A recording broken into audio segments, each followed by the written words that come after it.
just quickly give you a bit of an update on something. Morning everyone. I'm aware there's a lot of questions going around and there's been a number of questions through to the Office of the CE. If you are sending questions through the Office of the CE, through to the Office of the CE, can you please just clearly note that they are from the hearing today, because then they will need to get back into our system, add them to all the questions that we've just heard from you there, and make sure we can answer them all completely. So yeah, a request from me and staff to please clearly identify them as for the SURF hearing. That'd be great. Then they'll get dealt with today, ready for tomorrow. Yep. Otherwise they could get lost in the system a wee bit, take a bit longer. Could. Yeah. Thank you. So I now would like to welcome Cameron James Bradley, please.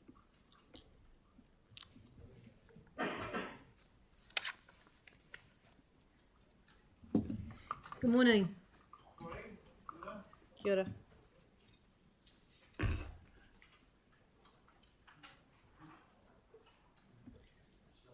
Yes, oh, so far away. Yeah, it needs to be green. How's that? Yep. Is that good now? Yep. Perfect. Right. Thank you for having me here today, and thanks for the opportunity to engage. I think this is going to be a slightly different submission to some of the other ones that you'll have today, because I'm really wanting to speak to the consultation process that you've followed here.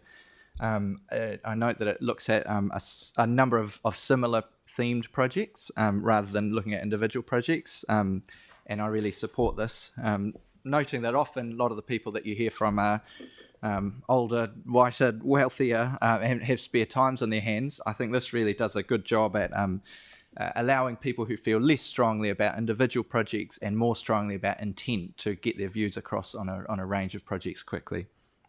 So I think there's two main things there that I want to touch on.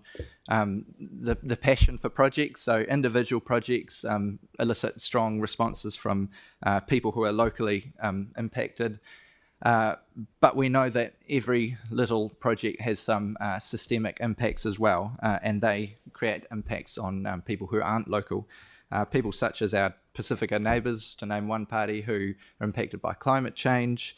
Our children who are being born into a world where there's a whole lot of debt being forced on them into the future. That's financial, environmental and social, and all of them will be expected to be cashed in someday.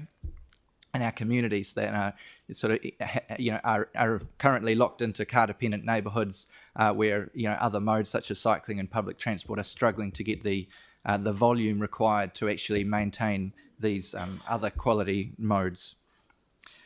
The other point I want to make is the ease to get involved. So because I'm able to be here submitting on a range of projects and submitting in support of the intent of all of them, it means that the effort it takes for me is less per project, if you like. So being able to give my view once and say I support the intent of all of these projects is really good, and I probably wouldn't have given that intent on all of these individual projects.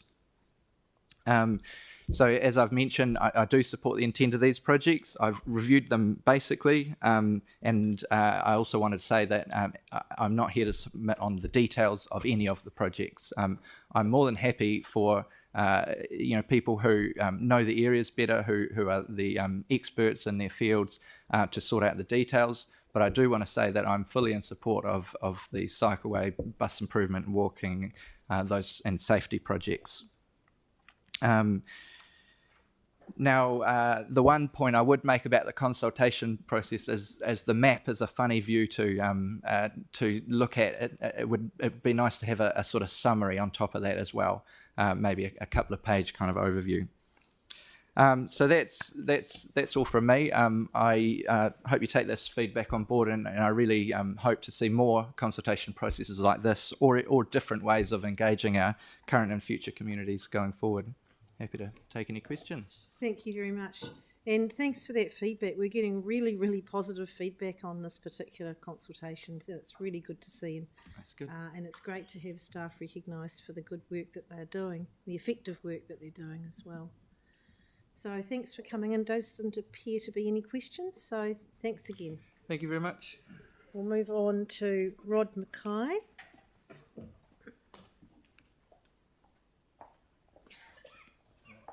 Welcome, Rod. Fire away. Thank you. How do I get the PowerPoint up? I did a quick. Perfect. Here we go. Right, so I'm going to put it onto presentation mode. Cool, there we go. Wonderful. Okay, good morning, everybody. Thank you very much for having me here to talk. I've put together a quick PowerPoint this morning just to, I guess, give the views of myself and my wife. We're both 28-year residents up Westmoreland, and we're both avid cyclists. We commute and we also ride recreationally. So this is coming sort of from our perspective as cyclists. Right, how do I get the next one? Down arrow. I'm trying to down Push arrow. it down here. Page down. Right, let's try. Cool. Okay.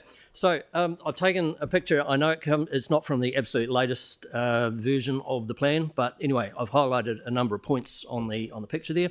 So I guess point number one is our concern is the removal of the turning lane is going to cause a backup heading west along Cashmere Road. Now that's going to be the precipitator of quite a few issues we see from there. So point number two then is the backup heading west is going to create a backup going east because people are going to be waiting to turn in. They're not going to be able to see what the indicators are of the people that are in the queue. So they're going to have to sit and wait whether or not sometimes they have to actually give way to the cars that are in the queue number one. That's going to be similar at 3. You're going to have people sitting there trying to get out of Westmoreland. They're not going to be sure whether the cars that are queued up where the number 1 is, they're not going to be sure whether they're coming straight through or in fact they're going to be turning in and therefore they don't have to give way to them at all. Right, next one. So as a consequence of a queue forming at 3, which it already does, you quite often get quite a queue of cars trying to get out of Westmoreland. It's going to cause cars to back up through the safety platform. Now, that's going to create a bit of chaos as well because with cars sitting on the safety platform, cars turning into Westmoreland, coming from point number 1, are going to struggle to see cyclists, pedestrians and the likes. I mean, that's already a bit of a problem there. Concern number 6 is the children are going to look at that as a cycleway. They see cycleways as safe places. Are they all going to think to stop or are they just going to ride straight into the intersection? That to me is a bit of a red flag and a bit of a worry, especially if it's going to be quite busy with cars. And number 7 is, as a cyclist, cyclists on the through path are not going to take the cycle path at all. They're going to ride on the road and they're going to go straight through. They're not going to take a diversion where all of a sudden they have to stop and give way when they're legally entitled just to go on the road and go straight through. So I don't think it's really going to achieve anything there. Carrying on from that, and I didn't put numbers up for these ones, cyclists and pedestrians don't mix so well.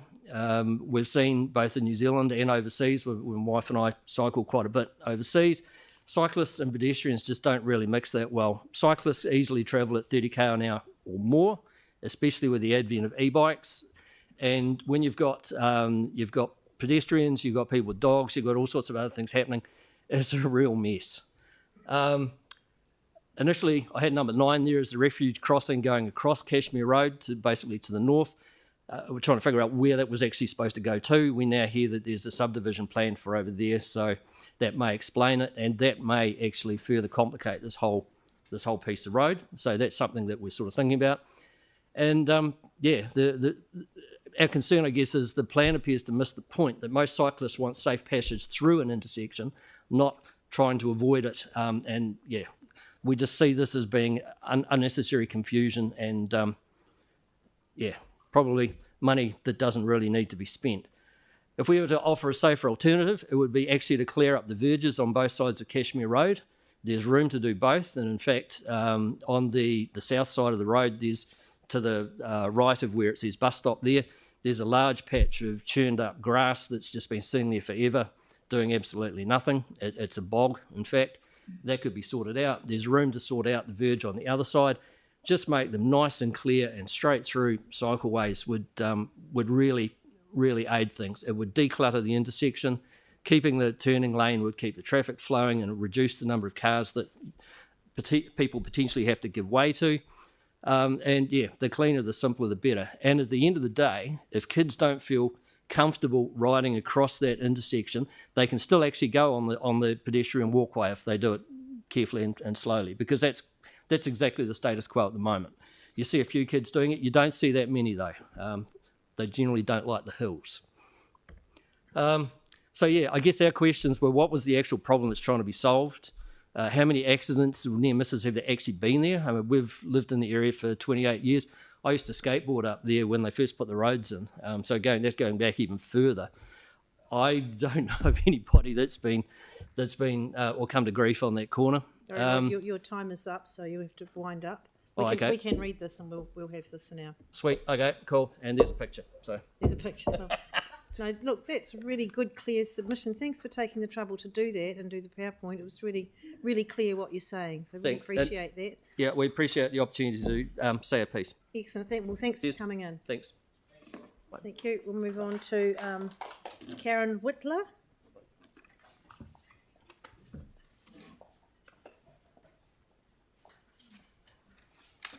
Good morning. Right. Hello. I'm here because I support cycleways and I ride a bike. I sold my car when I was 65, so I walk the talk. This cycleway is wrong in so many ways. It's like someone's looked at a gold-plated design for a perfect cycleway and thought, let's have this. So I want to have my say just purely because I thought I needed to put my objections in. I can't see any reason why it's both sides of the road. I think that's a total waste of money. We've got a cycleway that goes down Sparks Road that I use every day, maybe 3 or 4 times a day sometimes. It works really well. I do have to say I support the submission that's in here. I didn't know the cycleway was going to be shared with pedestrians. Anyway, that's going off the track. That's not making sense. The way I see it, the cost to put a cycle lane down both sides of the road is over the top for what we've got.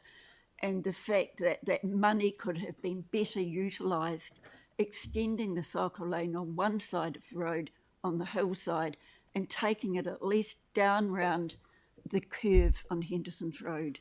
It's dangerous. Someone's going to get killed. I have to bike up Sparks Road, along Hoonhay Road, down Cashmere Road to get to the new wetlands that are in Cashmere Road because I can't bike down Henderson's Road. So you're spending all this money to put a cycle lane on both sides of the road when you could just have one that we know works perfectly well because we use it every day on Sparks Road, and we could put it round onto, at least take it round the Henderson Bend so that then we've got clear space. I think that's all that really bugs me about the whole thing. It's just not right, and it's too posh. Quite frankly, it's too posh. We just want to ride our bikes down a cycle lane, and that's all we want to do. And we don't mind sharing it with traffic coming the other way. So you're wanting the Cashmere Road to have a cycle lane just on one side? Have I got that right? Yes, Yeah. on the hillside, going down from Oderings, there's a fantastic footpath already there.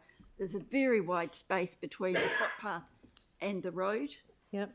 Just take it from the lights on Hoonhay Road, Cashmere Road, all the way down to Penruddock, across Penruddock, and around the bend. Now, I'm aware you've got the funding, so I don't even know why I'm here having my say, because you've got the funding and that can't be changed. No. This is a process where we're listening to your submission, and then we make a decision. This table makes a decision tomorrow.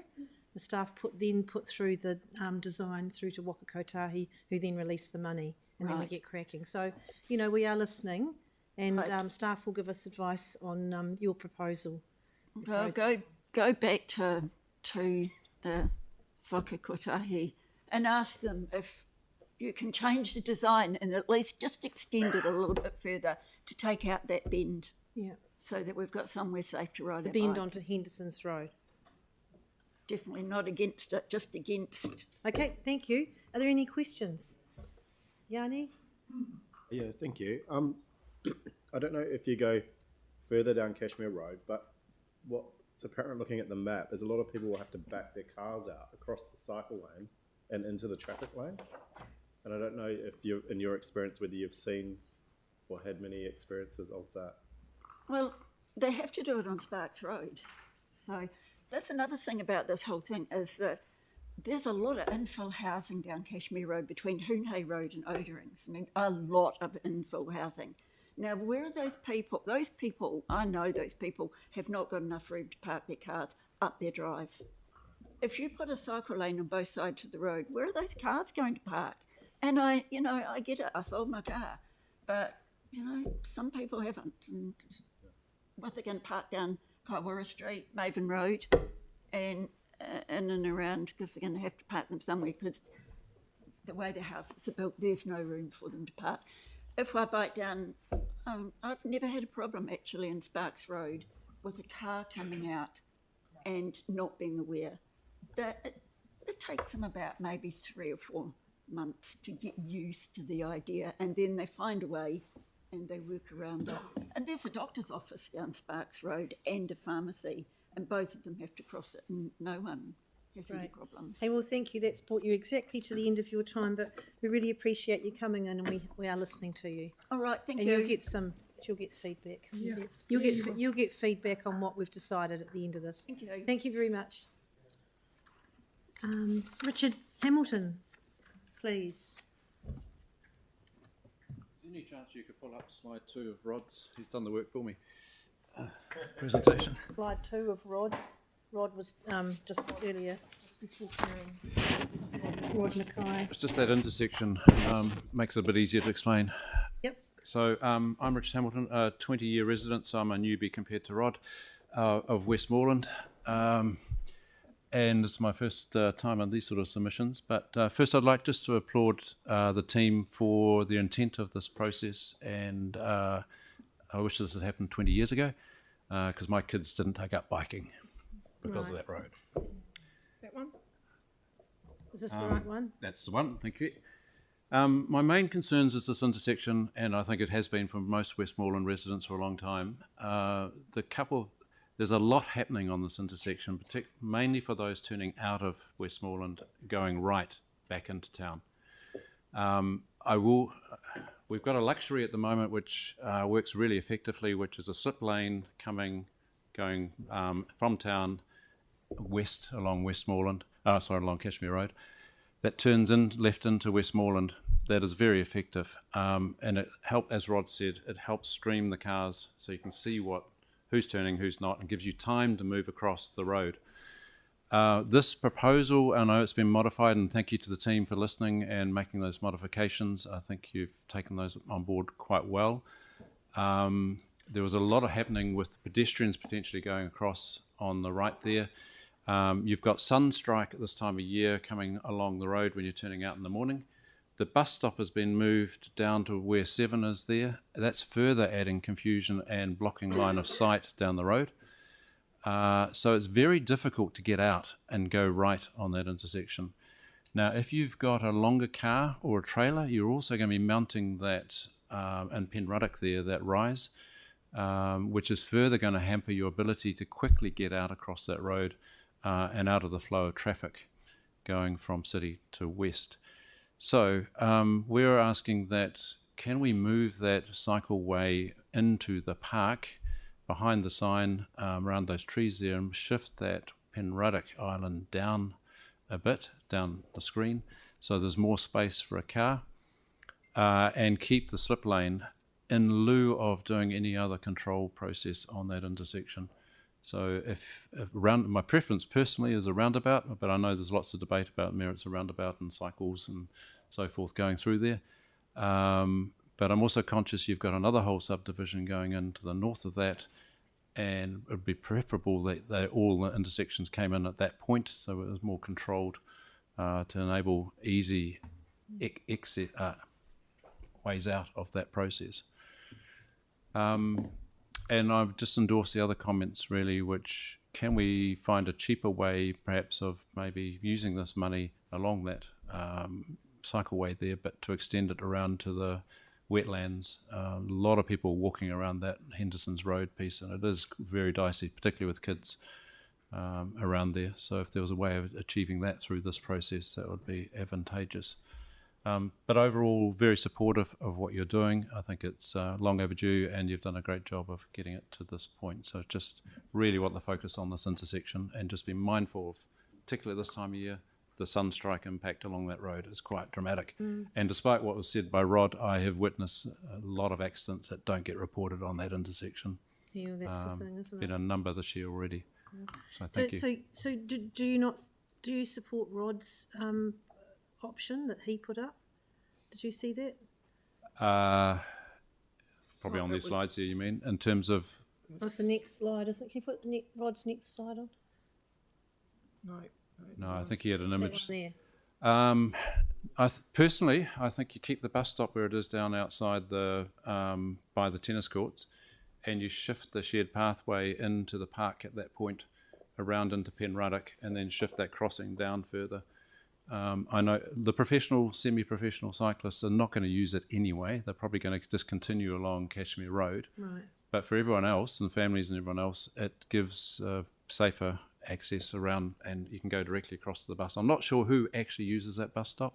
I think it's only people going to the park at the moment. Okay. But the bus stop itself is used as a storage point for the bus waiting to start the route. And that's All right. by shifting it closer to the intersection, it blocks that line of sight. Righto. Mel? Are you sure? Oh, that's very helpful. Thank you very much. Yeah. Thanks for coming in. It's well worth coming in and speaking to us because it's good for us to hear directly from you. So we really appreciate it. I think it's important to get positive news as well. Yeah, thanks. David Diggs. Is David here? Yes. Yep.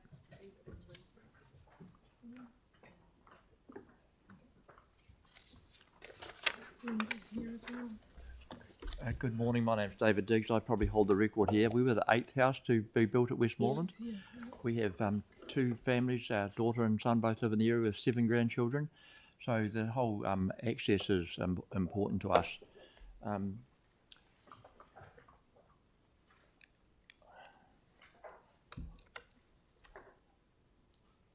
And your item 5.27, what does reallocate space for existing carriageway mean? I took by the tone of the presentation that it meant narrow the road. Can someone clarify that? I'll get Lynette to answer that for you. Can you just... I assume so. That's reallocate space is about, yes. It's narrowing the road lane, isn't it? Just nod, guys. Could you repeat the question for the team, please? In your page 5.27, what does reallocate space for existing carriageway mean? Are you narrowing the road or widening the road? Could you send that on to the community board and we'll hence on send to us that so on. we can at least have better information if we have to come back here? My wife does a lot of cycling, we do a little bit, and a raised platform is disturbing for cyclists. It doesn't help them at all. And especially on those narrow tyres, you slow down, it's distracting, then it's hence dangerous because you're watching that and not what else is going on.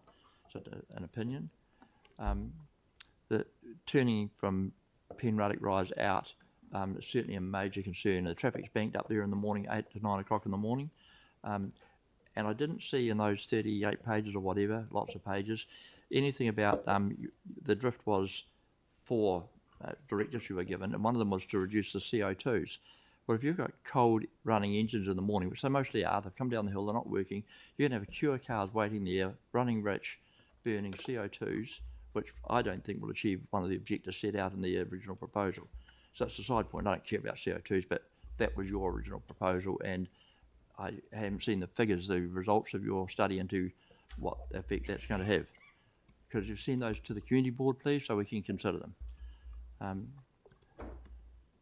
And your comments on 5.34 will assist right-turning traffic. I absolutely disagree with that. Now, I know there's traffic experts, but the practicality of living there is that it will not assist right-turning traffic.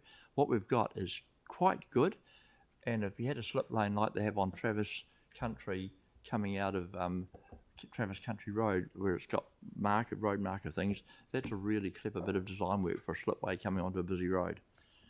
But what's way more important to the whole heart of the community in Westmoreland, and you're hearing it already, the bit of road along Henderson's Road from Cashmere Road to the wetlands is absolutely dangerous. And you might have the money funded for this, but it's actually careless and dangerous to not do that, and to just spend the money because it's there is bad stewardship. But we won't even let our kids walk or ride around there. We drive them in the car, burning CO2s, to take them there. It's just, and my wife actually goes around Cashmere Road rather than bike along Henderson Road because it's really, really dangerous. And it's not your guys that put it in there, but if any money to be allocated from anywhere, the heart I feel in the community is that bit of road, and I think you'll hear it, that is a number one priority. There will be, someone will get killed there. It won't be an accident because the cars are going reasonably fast and they can't walk on the grass, it's too wet. It's just absolutely dangerous. And if any of you have been there, you'll understand what I'm saying. Anyway, your item 6.21 is going to reduce serious injuries, deaths and serious injuries. Well, can we please have some evidence of that? Because the accident rate and deaths on Penruddock Rise is that low now. I don't know how you could possibly reduce it, but you've no doubt got traffic plans to prove that. Can we have that sent to the community board, who can then send it on to us, please, for further consultation? Thank you. On the traffic island in the middle of the road going nowhere, can we just leave that until the subdivision's done? We're doing a subdivision further on Cashmere Road. Could take 5 years, be a really big inconvenience at the moment. Can we come back to that later? My desire would be to delay that. Thank you. Any questions? Thank you. It's time for one quick question. Councillor Scandrett. Yeah, in other areas in the ward, we've got families wanting raised platforms with regards to safe crossings. So Tennyson Street, we've got cushions, so they are there and they've got gaps for cyclists to go through, etc. Would that be the type? Because I'm totally in favour of risers, because people, if you look at the crossing on St George Road between Sloane Terrace and Hollis Ave, that's just absolutely horrendous. Traffic does it, they travel too fast, they don't look, and that's kids from Thorrington are in danger there, I believe. But with the cushions, it totally changes it. What are your thoughts on that? I haven't noticed that. I don't have a thought. Okay, right. Thank you. If you could have a look at that and just... I will. Thank you. Yes, I will. Tomorrow. Thank you very much for coming and really Thank you. appreciate it. Thank you. So we'll move on to Lindsay Richards, please. Also Westmoreland.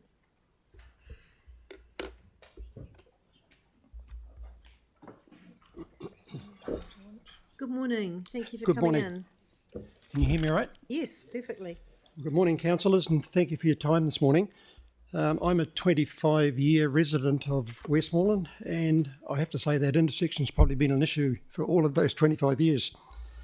You will have read my submission already, but I just wanted to add a few qualifying comments to it. As a consequence of other things that are happening around the area lately and about to happen in the near future, some of the issues I've raised in the submission are no longer relevant. For example, I suggested a simple way to improve safety for our cyclists was to escalate the replacement of the footbridge across Cashmere Stream beside from Penruddock Rise through to Francis Park. Since then, we've had confirmation that that bridge is to be rebuilt, with work scheduled to begin next month, and I must congratulate Council for escalating that. That's marvellous. We're very, very pleased about it. The bridge has always been used extensively by pedestrians and cyclists, and we look forward to seeing it back in use again. Another factor we didn't consider when we made the submission was the proposed new subdivision at 250 Cashmere Road. The plans that came with notification of that development show a roading layout somewhat different to the one shown in the Way Safer Streets consultation documents, and I imagine there'll probably be some crossover of features between the two, and that'll ultimately define the final look of that stretch of road. However, the key point I want to make is the opening statement in our submission, and that is that Westmoreland is a unique community. It has none of the infrastructure that most communities enjoy. As a consequence, our residents have to travel some distance to access these amenities, and they do so at the moment to a large extent with the use of motor vehicles. And whilst we support and applaud the efforts to make cycling safer in the area, we have concerns that the intersection will become a bottleneck, and in an attempt to improve conditions for one specific set of road users, it could create issues for all. The curb build-outs, the raised platform, the refuse islands, the cycleways on both sides of the road, and in particular the loss of the turning lanes, will mean that all traffic will be squeezed into a significantly narrower space, which could result in some very bad outcomes. There's been some great feedback so far today, and I also endorse the comments by Rod Mackay. And we're sure that council will get this right and come up with the final design that accommodates all road users. But I couldn't help but notice that improvements to the intersection and a call for traffic lights ranked second only to improvements for cyclists in the key themes and requests shown in the information pages attached to today's agenda documents, page 22 I think it was. Given that the plans for that proposed development at 250 Cashmere Road include an entrance out onto Cashmere Road, just a few metres east of Penruddock Rise, would it not be an ideal opportunity to align those two roads and introduce traffic lights or some other form of traffic management at the same time? I know there are other local residents groups, for example the Cumbria Lane Residents Group, and many of our residents that would support such a move. We feel this is a great opportunity for the council to come up with a common sense, bespoke design for this part of the city that would be appropriate for the amount of traffic and the type of traffic that passes through it currently. I just ask that my concerns and those of fellow speakers are taken into account when the final design is approved. So thank you for your attention, and I'm happy to take any questions. Fantastic, thank you very much. Are there any questions for Lindsay? Councillor Kewen? Yeah, I've got a simple one. Does anyone actually move out of Westmoreland, Lindsay? They tend to go out in station wagon vehicles with dark windows. Okay, so another 50 years for you. At least. Thank you very much. Thank you. Okay. Right. So, we're waiting for our next submitter. Shall we do another couple of questions, perhaps? Yeah. We've got it until 11:50. 11:50. What's time now? Oh gosh. So, if we can ask staff to come back to the table, has anyone got any questions for staff that you have, Yanni? One's for noting and putting through. Yeah. Because we've got a couple of minutes before. Saves everyone by sending them up to the office of the CE. Remember, if you are putting them through yourselves, go through the office and them. Tim, so who was it? Sorry, Councillor Coker, Councillor Scandrett, and Councillor Johansson. The current intersection of Penruddock and Cashmere with the current scheme design, does that allow for, or is it designed the way, like could traffic lights go there in future with the design as currently proposed, I guess is the question. So, I mean, you're going to take it away. So can you say it again? I didn't hear it. What I want to know is if say this scheme was approved, would traffic lights be able to fit in with that easily in future is the question, or would other changes need to be made to it? Right. Councillor Scandrett? Yeah, thank you. Two quick ones. First one is, could we look at a cycle lane on the hillside only, because that would be a better link if it went to Sparks Road on that far side because of the curve of that curve round from Cashmere Road through to Sparks Road. And the second one is, could be a cost saving, is looking at road cushions as we have done in other areas like Tennyson Street, rather than a full build up, because it does achieve the same thing, I think. But yeah, thank you very much. Thank you. Councillor Johansson? Yeah, do we have any safety? I'd be interested in getting any sort of safety assessment around people reverse, particularly around that Cashmere Maven Road, where you can see the houses have an orientation that goes away from the direction of the traffic, and it looks like from the driveways that have to reverse over. So I just wondered what sort of safety assessment's been done around that. I did have a question around similar to having it just on the hillside, the cycleway,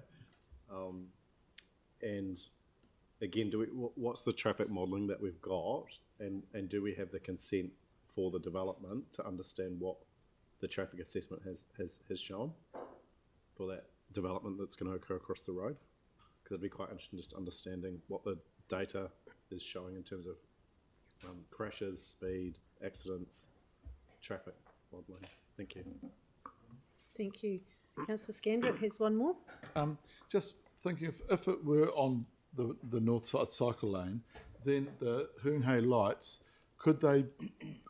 what would be the effects with regards to the same with the lights, if you're comparing the lights on the corner of St Asaph and Antigua Street, where it's a barn dance kind, so all traffic stops and lets pedestrians and cyclists go across? Because if that were the case there, you go from the hillside of Cashmere Road diagonally across to where the shops are, which would be an easier for kids getting to school and all cyclists, commuter cyclists. So just thought there. Thank you. Great. Okay. So we have. All right, Lynette Hartley's arrived. Ah, great. Lynette Hartley has arrived, so could I call you please to the table, Lynette?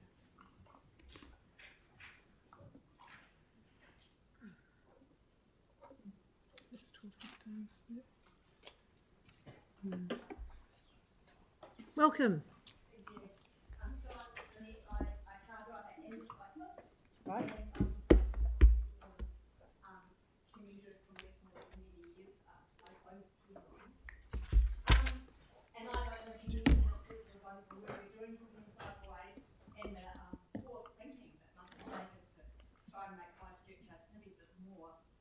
friendly to other forms of transport other than cars.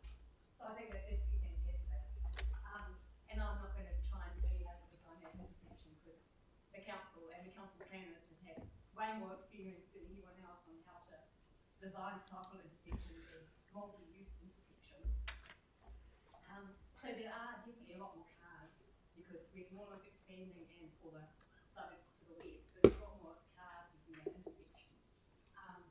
But I don't think we want to get, so that intersection is becoming congested, but I don't think we want to get that muddled up with people saying, oh, it's going to be a congested intersection and that's not the cyclist's fault or the foot people's fault, you know, they're two separate issues, the fact that the number of users is increasing.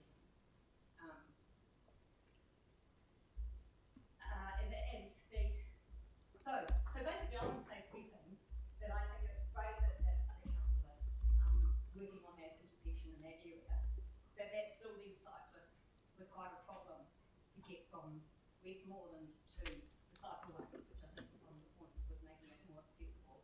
And there's the three problem areas. There's that Crowrock Bridge, which it's really dangerous on the bike because cars cover and it's just too narrow. The Rose Street, Hay Road intersection is really congested on cars. There's cars stop there on both sides of the road to go to that dairy.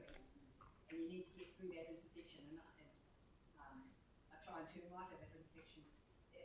That's a major problem. And that's the only way of avoiding the bridge. And then the third one, as it's been mentioned, is the Henderson Road. And it's not just that corner, it's that whole of Henderson Road.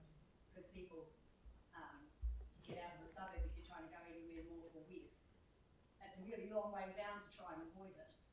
It's too narrow, so it's really hard if you've got two cars coming in either direction and cyclists or two on either side. And you can't get off the road because it's all wet and so that's what I want to say. I think congratulations for trying to do something at that intersection that's more user-friendly, but that still leaves the three problem areas. Oh, that's really good. That's helpful. Thank you. Are there any questions for Lynette at all? No, thank you very much. Appreciate that. No one else on yet. So we're just still waiting for the next, just probably Ian at 11:50. Yeah. Yep. Should we have a break?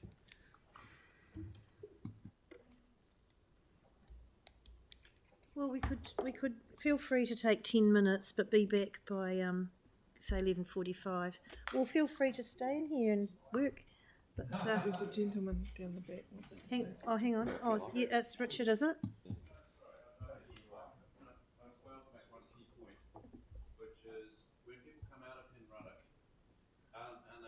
Oh, Richard, could you please put your microphone on? Thank you. our neighbourhood is particularly bad at turning left because they can't go right out of Penruddock down Cashmere. They turn left, go down the road a little way, and then do a U-turn and go back down Cashmere Road. It's really important to understand that from a control the intersection point of view, because that's the behavioural approach that's happening. Yeah. So just be aware of that. Thank you, that's helpful. It's interesting, isn't it, having the local